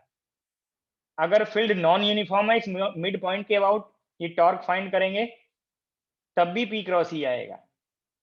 बट अगर फील्ड नॉन यूनिफॉर्म है और एक एंड के अबाउट अगर आप चेक करते हैं, तो एक एक्स्ट्रा पार्ट आपको यहाँ पे यूज होता है। ये इस एफ से डिफरेंट हो गया। इस एफ की वैल्यू को आपने ये लाइक दिस पढ़ा होगा, del P dot E, non uniform field के लिए।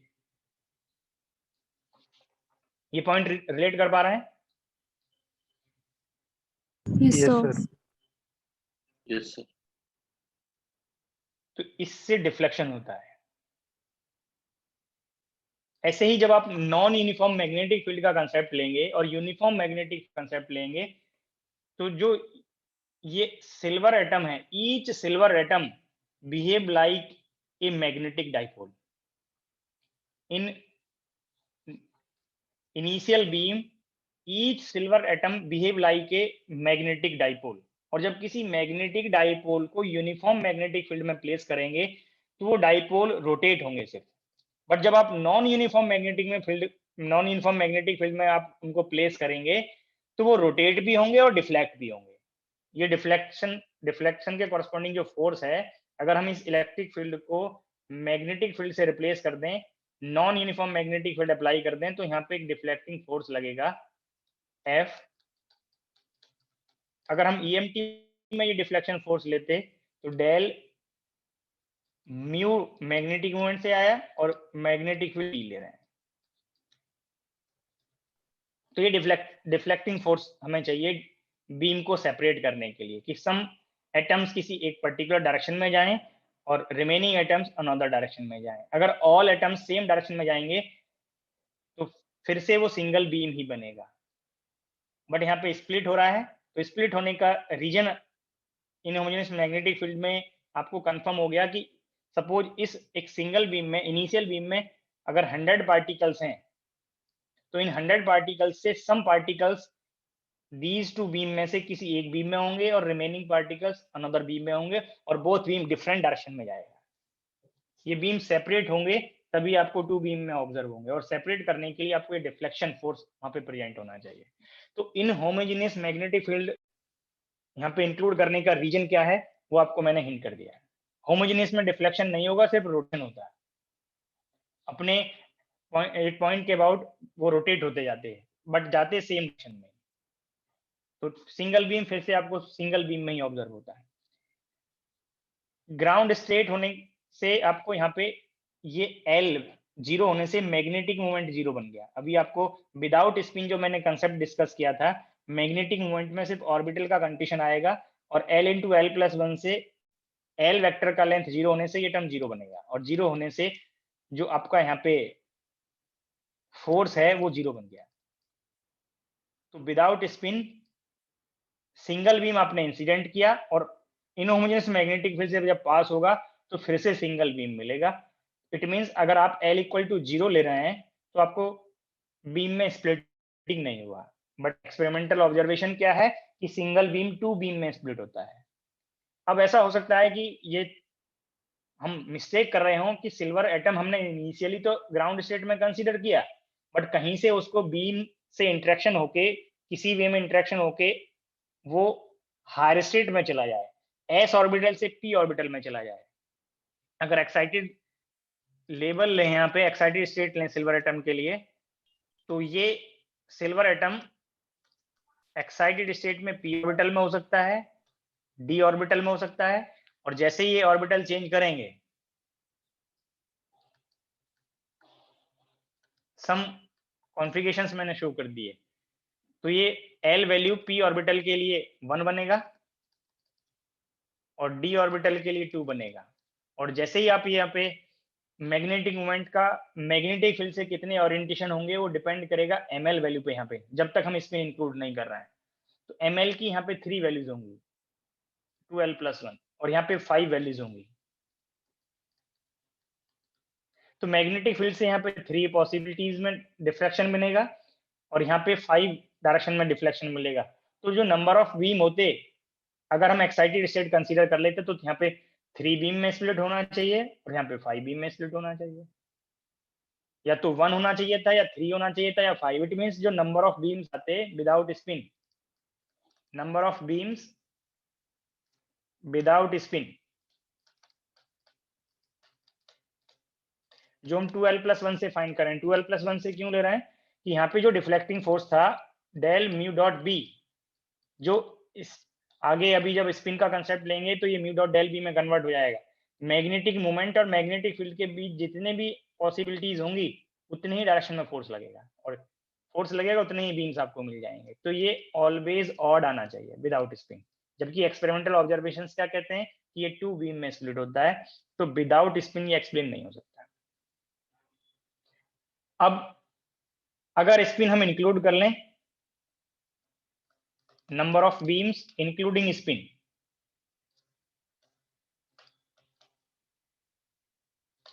तो एल और एस इंटरेक्ट करेंगे, इंटरेक्शन से जे बनेगा, तब ये 2j+1 पे जाएगा।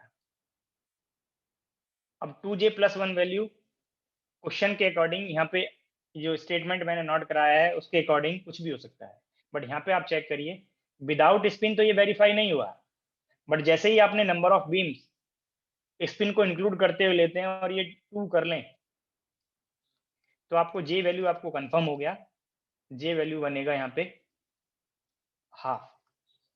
और ग्राउंड स्टेट में आप अगर एल को 0 ले लें तो श्योरली आपको पता चला कि एस हाफ बनेगा। और आउटर मोस्ट ऑर्बिटल में सिंगल इलेक्ट्रॉन है, उसके लिए ऑर्बिटल एंगुलर मोमेंटम 0 है, तो श्योरली उसका स्पिन हाफ हो गया। ये आपको एक्सपेरिमेंटल वेरिफिकेशन हो गया स्पिन का बाय यूजिंग स्टर्न-कर्लैंक एक्सपेरिमेंट। तो 11:30 तक लेक्चर था, बाकी ब्रेक के बाद डिस्कस करेंगे।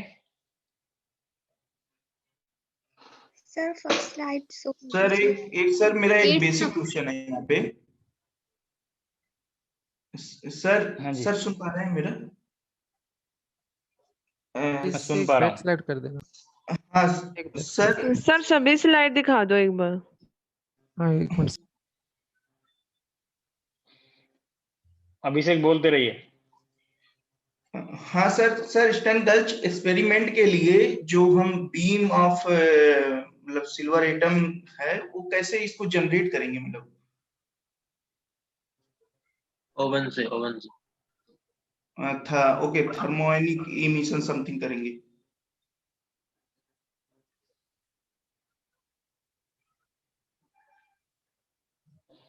इलेक्ट्रॉन बीम कैसे जनरेट करते हैं?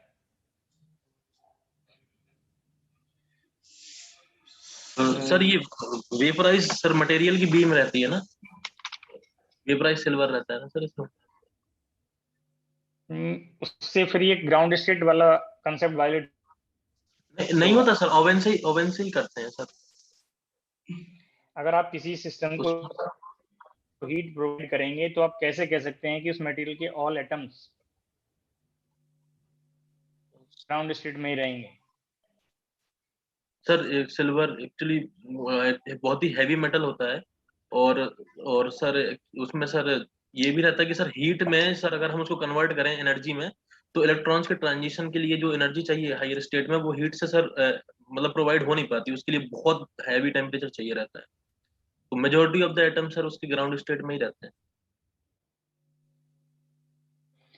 बट सम एटम्स तो जा सकते थे। हाँ सर, कुछ एटम जा सकते हैं, बट जो तो जैसे ही स्पेक्ट्रम आप रहता है सर, एक्साइटेड वो स्टेट में जाते, हाँ बिल्कुल, तो मैं ये हाँ, नहीं वो कह रहा दो कि दो वो दो पार्ट्स जाएंगे या नहीं जाएंगे, मगर ऐसा पॉसिबल होता तो ये बीम एक्सप्लेन नहीं होता, नंबर ऑफ बीम एक्सप्लेन नहीं होता। यस सर, नहीं होता ना, यस सर, लेकिन विदाउट स्पिन सर वो एक्सप्लेन नहीं हो सकता। नहीं हो सकता सर। हम सर इसमें तो हम मतलब जो इलेक्ट्रॉन आयनाइज होके मतलब उससे जा रहे होंगे वही ले रहे हैं, जैसे आपने भी सर बताया कि सर वो मतलब जो आपके फर्स्ट क्वेश्चंस हमेशा अलग होते हैं राघव। मैंने स्पेशली मेंशन कर दिया न्यूट्रल एटम्स। अगर इलेक्ट्रॉन को आयनाइज, इलेक्ट्रॉन वहां से इमिट कर इजेक्ट करा दोगे तो वो सिल्वर आयन बन जाएंगे। Evaporating silver from an oven. नहीं एटम्स सर, कंसीडर करने हैं, चार्ज पार्टिकल नहीं लेना है यहाँ पे।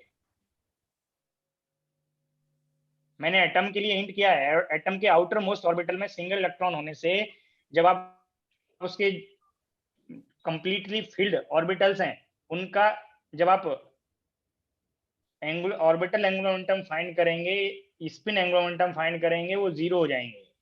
आप बिलो 12th लेवल जब इलेक्ट्रॉन का डिस्ट्रीब्यूशन लेते हैं ये सब भूल जाते हैं। क्वांटम मैकेनिक्स को आप अलग तरह से ट्रीट करते हैं कि ये अलग ही कोई पार्ट है। आप एस ऑर्बिटल में जब फिल करते हैं तो 2 इलेक्ट्रॉन्स फिल करते हैं, इनके ms 0 होने से इसके स्पिन एंगुलर मोमेंटम का कंडीशन रिजल्टेंट पार्ट का एक्सक्लूड हो गया। p ऑर्बिटल में जाते हैं, पेयर्ड करते हैं, अगर कंप्लीटली फिल्ड है तो इनका भी ms 0 हो गया। ओनली कंट्रीब्यूट करेगा आउटर मोस्ट ऑर्बिटल का, जो अनपेयर्ड इलेक्ट्रॉन्स हैं सिर्फ उन्हीं का कंट्रीब्यूट करेगा। सिल्वर में सिंगल इलेक्ट्रॉन नहीं है। ये क्लियर हो रहा है नहीं? Yes sir. हेलो सर, हाँ जी यहाँ पर ये जो इनहोमोजेनियस बोलिए। मैग्नेटिक फील्ड हम सर यहाँ पर जो हम इनहोमोजेनियस मैग्नेटिक फील्ड अप्लाई कर रहे हैं सर, अभी एक स्टेटमेंट अभी एक स्टेटमेंट सुन लें सभी। स्टर्नल गर्लैंक एक्सपेरिमेंट अभी कंप्लीट नहीं हुआ है, इसमें अभी और बहुत सारी चीजें बतानी है। जो अब तक बताया उससे रिलेटेड डाउट है तो पूछ लीजिए। सर यही था कि क्या सर हम वाजिद? वो ग्रेडियंट, हाँ सर बोलिए। हेलो